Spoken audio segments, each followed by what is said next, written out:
You're listening to Advancing Our Church.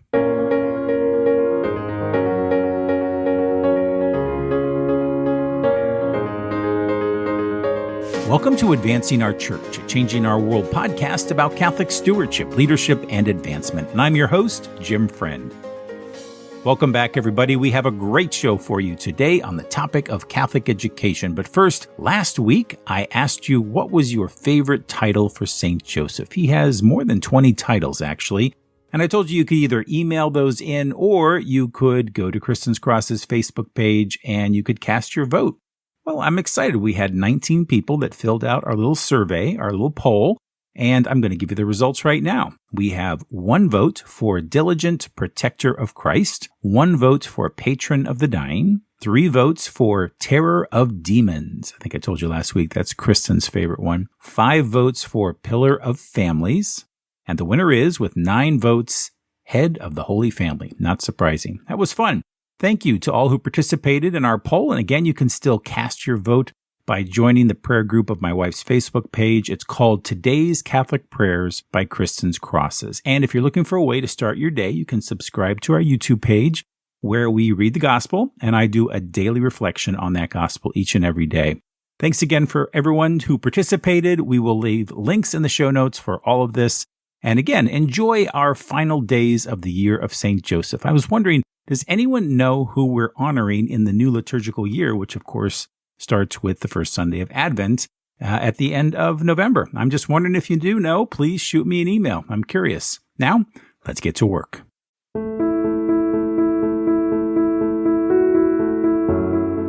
As I said, this week we're discussing Catholic education with an incredible organization, the Independence Mission Schools, located in the Archdiocese of Philadelphia. And this week I had the opportunity to talk with their Chief Development Officer, Michelle Brown. And Michelle will talk about their unique mission and how they provide a Catholic education to the underserved inner-city families in Philadelphia.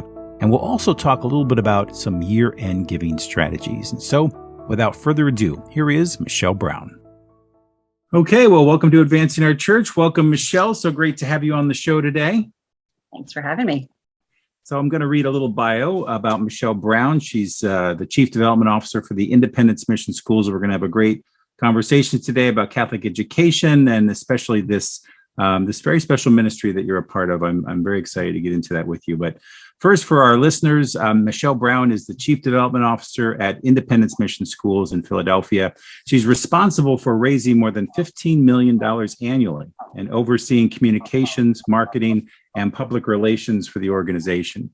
With 21 years of nonprofit leadership experience in both fundraising and operational capacities, Michelle joined IMS in October 2019. Prior to this role, she served as the Director of Development at Mastery Charter Schools for 4 years, where she was responsible for overseeing fundraising, strategy, and implementation of a network of 24 urban public charter schools. I'm sure that prepared you well.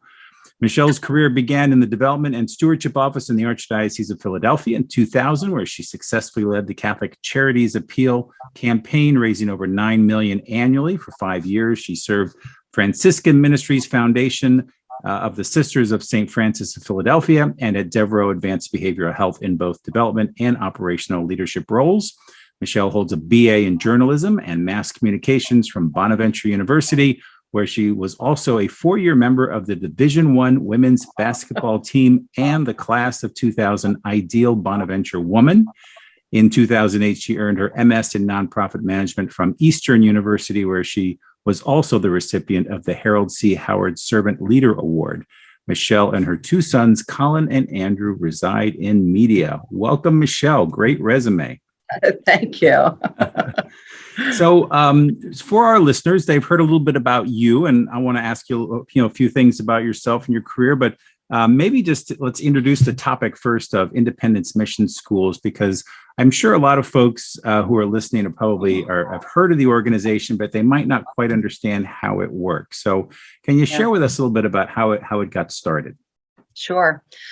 In 2012, actually 2010, a group of philanthropists in Philadelphia took over a closing St. Martin de Porres school in Philadelphia, North Philadelphia, and it's one of the poorest congressional districts in our country. In fact, I think the second poorest. And they moved into that school knowing that it was, at one time there were many schools in that section of Philadelphia, Catholic schools, and that was the only one left at that time, and really felt strongly that Catholic schools are important everywhere, but particularly in urban environments. They're truly, assets to the community, and they are, beacons for hope, as we say. But there's truth to that, and so they wanted to make sure that it stuck around, and they did that successfully. So then, in 2012, when the Archdiocese of Philadelphia announced more school closures, this group stepped up and said, we did a good job of keeping the school going.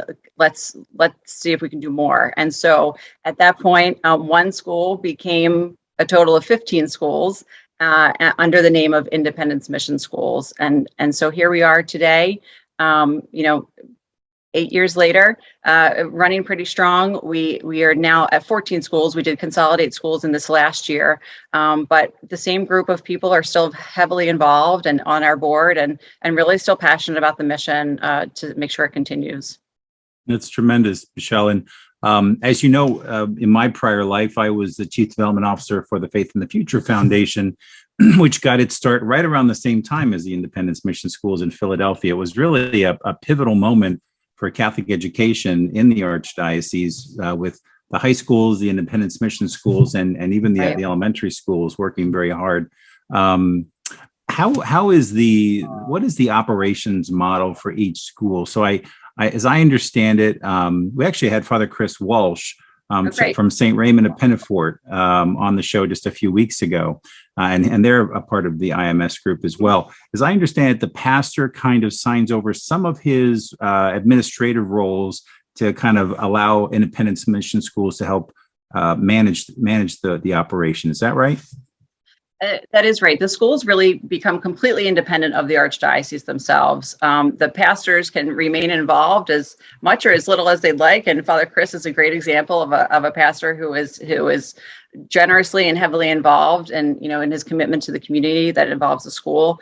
The buildings themselves still belong to the Archdiocese. We rent those buildings for the most part. We own 2. We rent the rest of them for $1 a year, but we are responsible for the maintenance and any renovation, anything that we do the school is our responsibility. So there is that physical relationship and a partnership that we want to be able to build with the pastor and with the parish community. But from an entity standpoint, we are our separate 501c3, and each of those schools is under the umbrella of that, and again, separate, completely independent of the Archdiocese. We do work with the Archdiocese for our religious education curriculum, but that aside, we try to be partners, but there's no real legal or authoritative relationship there. And do they all, each of the schools, have a board? They do not. So, this is part of the transition of that model where each of the schools at one point would have had an operating board of their own to make decisions, have all of the authority. And when it moved to Independence Mission Schools, we have an overarching board of directors for the organization. And then each school has what we call an advisory council. And this has really kind of evolved over the years as well. Sure. I think when it first started, and I can back up to say that when this first started, the organization really took shape to say, we're going to handle your back office. We're going to do your HR. We're going to help with your finances, your operations, your facilities, but you still, do the education part, do the academics, have a development staff, do all of those things. And as it's evolved over time, I think there's been a real recognition that, some of the reasons the schools were potentially failing was maybe because what they were doing on a micro level wasn't as effective, or didn't have the most up-to-date research for education in an urban setting in the changing demographic. Maybe the financial model wasn't working as well because families couldn't afford to pay. And as one community, maybe with dwindling parishioners, they also couldn't afford to bridge the gap of finances. And so as this has evolved, we've really moved to being less of just a back office to being more of a network where we have resources that we can share across the board. And so, the operating board oversees all things, and then each of our schools can have an advisory council. In some of this transition, I think some of those what were boards, felt like, well, what is my role? Like what is my role if I don't have authority, if we can't make decisions, like what are we doing here? And frankly, there hadn't really been good communication from the organization to recognize that and say, oh, well, this is what your role should be. Let's give you some clarity. And so some of them had fallen off entirely, where they just didn't know what they were supposed to be doing.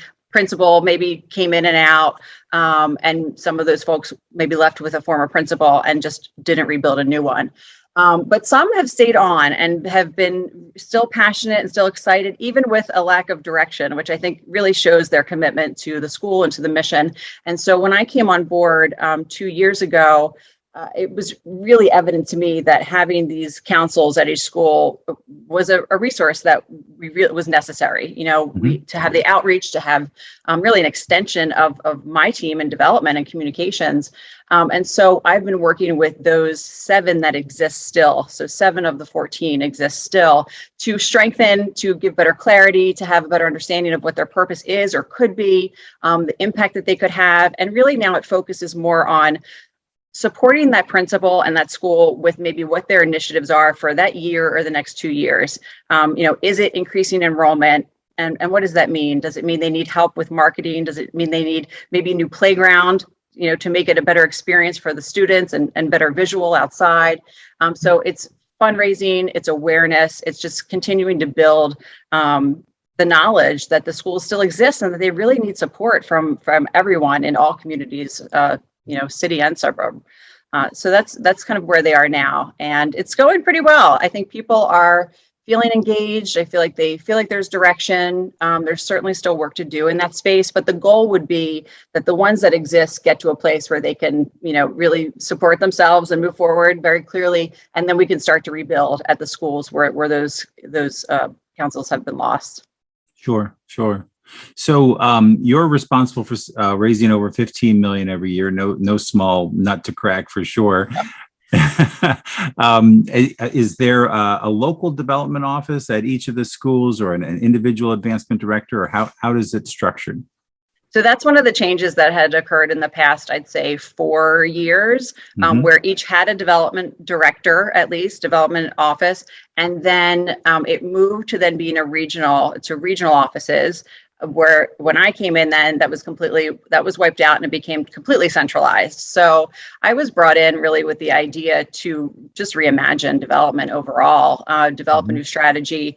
I certainly see why it's important to have one at every school, but I think not being done strategically. When you have a school two schools that are a mile apart from each other in the city, they're really competitors, and they're working against each other instead of working with each other. And so rather than have 5 schools, out there going for a grant from Home Depot, we can have one grant going for 15 or 14 schools, and show more impact. So this has been a transition and evolution too, because what you miss then is having somebody on site every day. You miss having somebody who is not there to see the really great things that just happen to happen that day, a really great picture, a really great interaction with a student. And so that's one of the pieces that, we're kind of working through. How do we do that? And how do we utilize those councils to maybe be on site more, or to have somebody that is willing to, go to the school a few days a week? That's the challenge, is how to keep things personalized, but also how to be efficient across a network of 14 schools. That makes sense. And so does that, I guess that would mean you need to build out your office a little bit then to raise $15 million. Has that also been a part of the process? It has, yeah. So when I came on board, I had a database manager, and really at that point kind of a generalist who was just like keeping things going. She had been at one of the schools and then was a regional and then came to central. And so at this point, I now have a team of 9 for communications work and development, only 1 for communications, the rest are all development.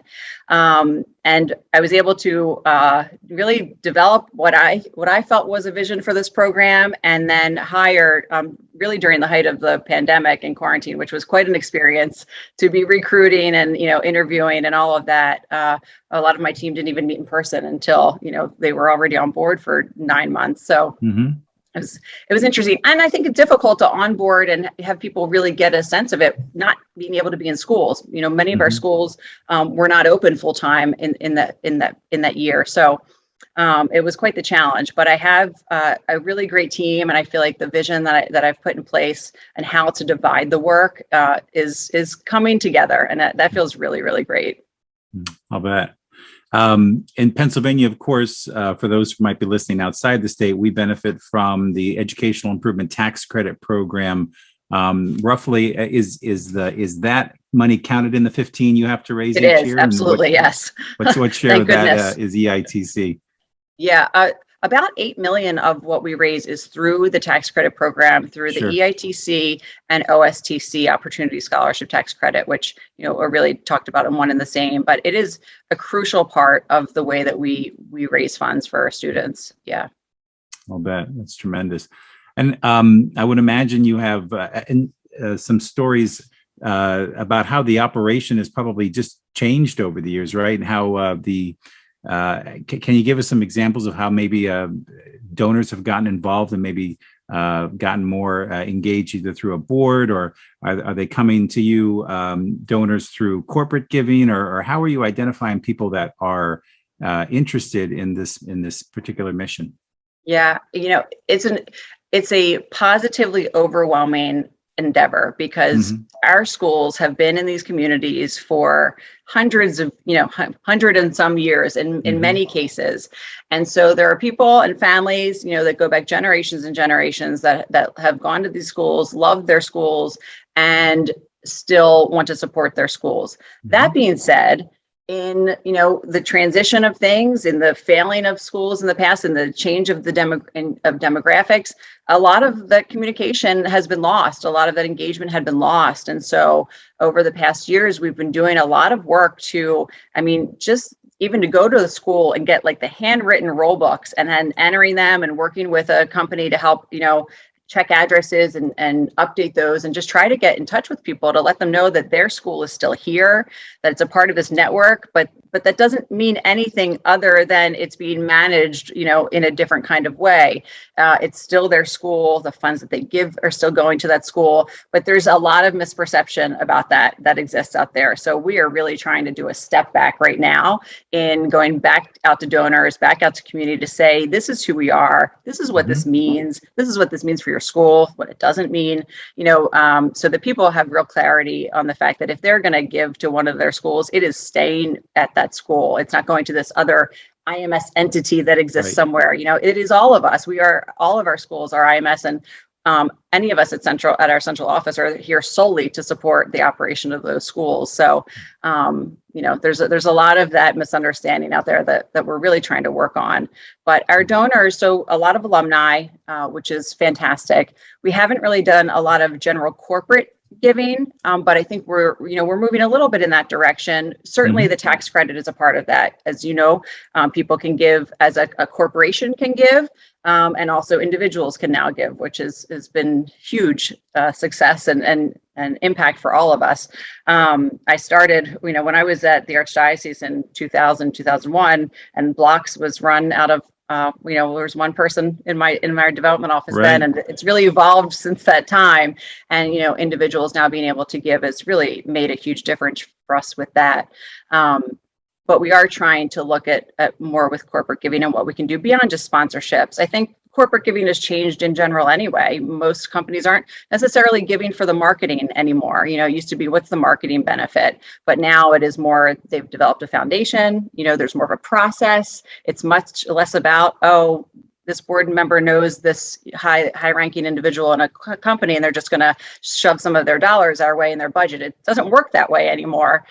So there's a lot more work that has to go into it, where companies are, I think, more or less now being treated almost like grant funders, where there is the application process, where there's their really specific priorities of what they will and won't focus on. Which for us can be challenging, being a Catholic organization. Many companies want to support secular organizations, and that understandably so. The thing that we can say is that more than 80% of our students actually are not Catholic, and we serve children of all faiths, and that's, I think, a really important part of our identity, that we are Catholic schools and that we are faith-based and we are mission-driven, but we are inclusive. And we want to make sure that any child that just wants a better education, and a family that wants a faith-based education, that they can come to our school and they can get that, and they can feel accepted, and they can feel, and and they can do that in a faith-based way. Exactly. And you serve Catholics and non-Catholics alike, and we do it not because they're Catholic, but because we're Catholic, and it's a part of our identity and our mission. Absolutely. I would imagine, like you said, you get a lot of folks who come back who are alums of these schools and want to be a part of it. But the mission, I mean, you see this in other major cities, seems to be something that's contagious for both Catholics and non-Catholics alike. It's a mission of education, and an education at one of your schools may make the difference between a future that spirals up versus one that spirals downward. Do you find folks that are not alums who want to still be a part of this mission because they just believe in education, or they believe in Catholic education, or they want to help the overall just improvement of education in the city? Yeah, we do. And I think more and more we see that, because people recognize, especially if you live in the city or if you own a business in the city, you're contributing to the community as a whole, and you want people who are educated and who have opportunity. And the more that you can support that, the better off you are for the community that you live in, for the employees that you're hiring at any level. You want a workforce that is educated and that wants to be there. And you also want to be able to attract people to the city who feel like they have, educational opportunities for their own children. So I think being able to provide a quality education, no matter whether it is, public or private, is important to everybody. And if we can give people that opportunity, at the cost that we are able to do it, I think they see the benefit in that. Our cost per pupil, is about $8,000 a student. Our families typically pay about $2,000 a student. So there's a big gap to fill, and our families pay as much as they can, but financial aid is crucial. And the model is a difficult one because it is a lot to fill. But if we can have people make the recognition that, I'd like a child to get the same education that I was provided, and to be able to consider that, to be able to consider it in their estate planning, in their day-to-day planning, to be able to say, like, so of the 8,000, about 2,000 of that is like title funding, government funding. So we're really filling about 6,000 of that. So to be able to make a gift, of $3,500, $4,000 to be able to support a child's entire year of education feels really impactful for somebody who that is an amount that they could manage, and feel really good about. Without a doubt. So how do you coordinate in all this? Is obviously a big job. Where do you spend a lot of your time? Do you spend your time at the schools? Do you spend a lot of your time doing major gifts? Or how does one of your work weeks look? It is an hour to hour sometimes experience in my world, but week. Yes, it is. And I think it's a real mixture of things. I think trying to, put this team together, and I think the time that we're in has made it different than what it maybe normally would have been. I came in and really did an assessment for the first, 2 to 3 months of what was happening, meeting the advisory councils, the principals, the donors, and figuring out what to do. And then as soon as I felt like it was time to hire, it was when the pandemic hit, and it was like, wow, we need emergency funding. Our families are losing their jobs. They can't pay for tuition. We're virtual. Every child needs a laptop, and none of our children have them. So we had to really just stop all that future planning and really be in the immediate, and we raised about $2 million over a few months, and we're able to provide all 4,000 of our students with laptops, and support families with tuition, even more tuition assistance. So they kind of shifted the day-to-day for me a little bit, and put me right in there. So now it's really trying to make sure that my team is understanding of their role, that we're kind of getting back to basics of just even collateral and, all the things that we want to be doing to move forward. And we're also beginning to launch a 5-year, $50 million strategic campaign. So there is a lot going on every day in our world. I'll say $50 million campaign. That's great. Has it launched or?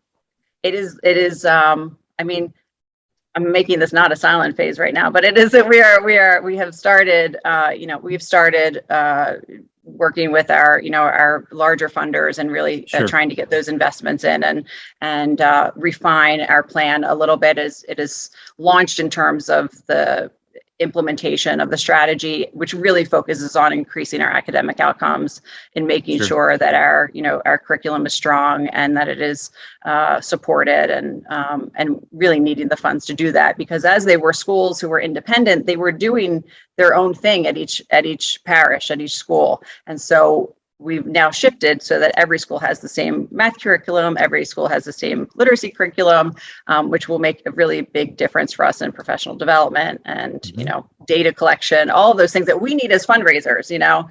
If without the data of those outcomes, it's really hard to say this is something that you want to invest in. So it's important that we do that for my work too. So I do a lot of major gifts work. A lot of stewardship work, some of our larger funders with some of the grant funding and just relationship building, and just trying to get our name out there. Communications is another huge part of my role. So with the closing of St. Gabriel's last year and some pandemic issues, there's been a lot to work on there. I can imagine. How has it shifted over the pandemic? How did your schools have to work differently? Yeah, our schools, initially, we moved virtual, and when many schools last year, many Catholic schools went in person 5 days, we were not able to do that because of spacing, challenges with our families not wanting to come in full, for 5 days, with spacing issues and all of that. So we were a real mix of hybrid and virtual and in person last year, which was hard on everybody, hard on the needs, hard on the finances of needing to clean, and keep everything safe and technology. But everybody has adapted. We are now this year, we are in school full time in person, and so far so good. As well as can be expected, but people are feeling like they're getting back to normal. But people have really stepped up in terms of fundraising and supporting. I think when you have something tangible, we all know people love to see their impact immediately. So to have a campaign to try to get a computer in a student's hands so that they can continue their education, it's kind of a no-brainer, and it really was, and it was necessary and needed, and people stepped up. People gave that had not given in a really long time or ever, and so for me, it was a great step in trying to rebuild and reconnect with their donors to bring them back in with that tangible thing, and now hopefully be able to keep them with us and keep them engaged and find kind of like what is that next thing that is tangible enough for them to want to support. Mm-hmm.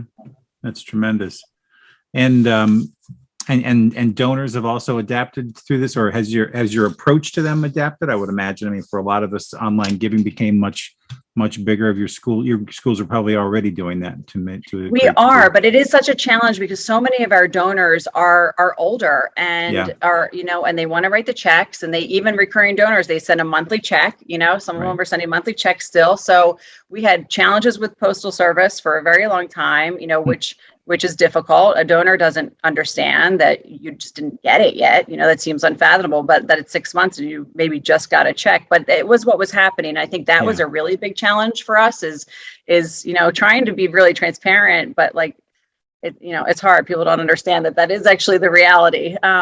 So shifting to online giving, we had some events that we very quickly shifted to online events. And what we've done is shifted it to what we call our day of giving, which you see many colleges and universities do these with alumni, kind of one focused day of giving. And I think a lot of high schools do them now. But we moved to that, and it has been really successful, which, I love meeting people at events, and I love all of those things. But if I can do a fundraiser that's just as successful from my living room, that's great. But we haven't done them in the sense where it's been a timed sit down, log in thing. It's really been throughout the day. where we pick this day and we build up to that day. And then throughout the day, we're sending a variety of emails with testimonials and videos to really hope that if somebody will open just one of those and be touched by what they see in that minute and a half video and give, then we've done our job there. And so far, the ones we've had have actually exceeded what they raised in their in-person events. So we're thrilled at that, and think it will be something that continues, in the work that we do, even if we, even as we bring some in-person events back. But I would imagine those will be more about stewardship and less about fundraising. So we are making that shift. Zoom, I know people are like, some are zoomed out, some are not, but being able to meet with donors via Zoom at a time that is more convenient for them, that doesn't require people to, shift a whole lot in their schedule, it really has been beneficial. But nothing beats bringing somebody to a school. Everybody, I'm sure, that does this work knows that being able to bring people to schools and meet children and see them in their element is really what we want to be able to do. But that is still challenging. We'll bring 1-2 people, but to have a group event at a school, we're still not there yet with safety precautions. And also, I'd love to get back there sooner than later. Someday. Yeah. Well, one of the, and we're starting this week a little ongoing segment with each of our guests, and we're coming towards the year end. And I'm curious, Michelle, how are you thinking about some of your year end giving strategies, and do you have any advice for those who are, putting that plan together or finalizing that plan? How are you thinking about year end giving? I'm sure I have nothing really like groundbreaking, because I think when we think about year-end giving, and we think about giving at any time, it is about how are we communicating to our donors? How are we showing them attention? How are we showing them impact?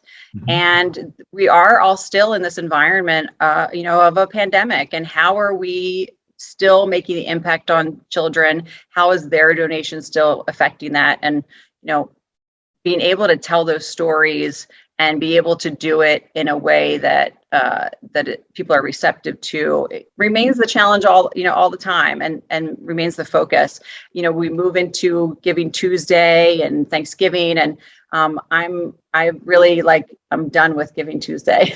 I feel like for many years, people put a lot of time into Giving Tuesday and a lot of effort, and it just becomes this thing where people get excited about Facebook donations and all of that like come and go. And it's really not, it can't be about that one day, and it can't be about getting on this gimmick that I feel is just, it's white noise at this point. I don't think a lot of localized organizations benefit from putting a lot of time and effort into that. So we'll do basic things to make sure we're doing it in case somebody wants to give and somebody's looking for it. But we've really stopped our attention on that and moved more toward Thanksgiving and gratitude and thanking people. It's not about the ask. Thanksgiving for us and during that time is really about making sure we're thanking our donors, that they know that we appreciate them, and then moving into Christmas, because I think for organizations like ours, Christmas is a big deal, and we want to celebrate, and people want to be able to look at their own blessings and be able to give back to others. So I think making sure that we're really focusing on that Christmas appeal for us is a really, really big deal. And for us, it's also looking at our donors who respond very well to paper. So making sure that we are mailing things and that we're not just focused on online. It's easy to do email. Easier to do email, easier to be online, but making sure that we're still getting in the mailboxes and getting in front of people is really crucial. And then just, and making the phone calls, checking in on people. I think one of the things we learned through the pandemic too was what a great opportunity to call a donor and just say hi and just see how they are and just, build that relationship. And let's not forget that, let's not forget that people are still home and don't have family around or aren't getting out like they may be used to, aren't being social. And so just getting a call from somebody to check in and say hi and maybe give an update or share a story about a student or somebody else receiving services, I think really brightens the day of somebody and helps build that relationship that's really genuine and authentic. Well, you covered so many good points there. I agree. I've said that from the beginning. With the pandemic, you never have to think about an excuse to call anybody anymore. You No. don't have to come up with the same old cheesy survey or whatever it is, that we used to come up with a reason to call people and check in on them. It's just the world ended, by the way. How you doing? It's just changed, like being human again, everything shut down. Yeah, exactly. And great points about Giving Tuesday. A lot of the schools that I've worked with have moved away from, they might hang their shingle out on Giving Tuesday like everybody else, just in case. But many schools seem to have moved to a different day altogether. And, maybe it's a day that commemorates their founder or their patron saint or somebody who's a significant donor at the school, or a president that was really meaningful. Rather than being lost in that clutter and that mass of Giving Tuesday. It's just so much noise going that time of year. Yeah, that's what it is. And I think that's why our shifted day of giving versus even just those live events has been impactful, because we've focused it. It's not really a day that's anything else. We have one next Wednesday for our St. Martin de Porres school, and it's the Feast of St. Martin de Porres. So it makes sense for us, and it's timed differently. And so for me, we can do it for our individual schools, and they can each have their own space in that. And it gives you the time to focus on that. So I think those are better ideas. Yeah. And the mailing makes you made a good point on that too. And getting that mailing out early, because boy, after Thanksgiving, there is just a stack in my mailbox. I don't know about yours, every single day of organizations and different things that are coming out. But mailing early is key. And I think, and I think also making sure that you're looking across all platforms, so that when you're sending the mailing, you're sending something in email to say, hey, check your mail, or something on social media, say, check your mailboxes this week, it's coming, or, then following up afterward with some kind of piece, and making sure that you're on all platforms, email, web, social, that all, works together with that mailing piece, because there are people that want to give in a variety of ways, and making sure that you can do that gives that opportunity. The other thing we're really trying to focus again on too is recurring giving and monthly giving. It's something that we have not focused on, and that we are trying to focus on a little bit more about, taking that burden off of somebody, because you have the stack of mail, you have everything else that's automated. So let's make this a little bit easier. And, we all know monthly recurring giving is tried and true way to continue, a stable lane of giving, but it's something that we hadn't really focused on as an organization, that we're starting to do again. That's excellent. Well, Michelle, I will put your contact information and certainly the Independence Mission School's website and in the show notes of this episode. But where else can people find you if they're looking for you? You can certainly find me on LinkedIn. I welcome, anybody to reach out. I'm happy to ever have conversations about what they're doing, what we're doing, just development, communications in general. And certainly on our website, I think there's some contact information at our imsphila.org website. That's excellent. Well, thanks for all you're doing for Catholic education, especially for those students in those schools. It's a great ministry, and it's a great apostolate, and just so grateful for all you're doing, especially for the founders too, who had the vision, back in 2012 to get this started. Who'd have thought, sneaking up on the 10-year anniversary now of all this, and kind of the Reformation. There was you guys, there was Faith in the Future. I think the Catholic Foundation of Greater Philadelphia may have launched right around that time. There's the Catholic Education Foundation that's out in Westchester that serves the elementary schools. The landscape really changed quite a bit in that 2012, 2013 time period for philanthropy in Philadelphia. And it's interesting how many other organizations like that in other dioceses started to spring up as well. Do you get calls around the country from other folks that are interested in your model and want to know what you're doing? We do. Yeah, we do get calls from, schools, from families, parents that maybe want to save their school or change the way their school is being run. So we do get calls from people wanting to know a little bit more about the model. And, and we make those calls too, to the partnership schools in New York and in Camden, and trying to just see what are people doing that works, because it has to change. The model really has to continue to evolve, because the people that we're serving, the demographics that we're serving are also changing, and it's it doesn't work the way it used to work, and that's okay.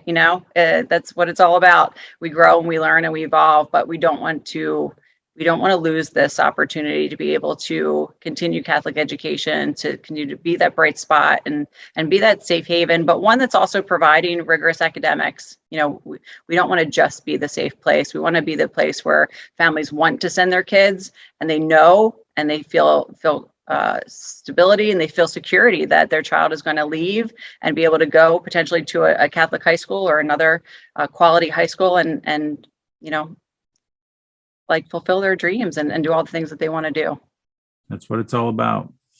Well, thank you, Michelle. Thanks for being on the show today. Thanks, Jim. Again, we will post Michelle's contact information in the show notes. So thank you again. Great.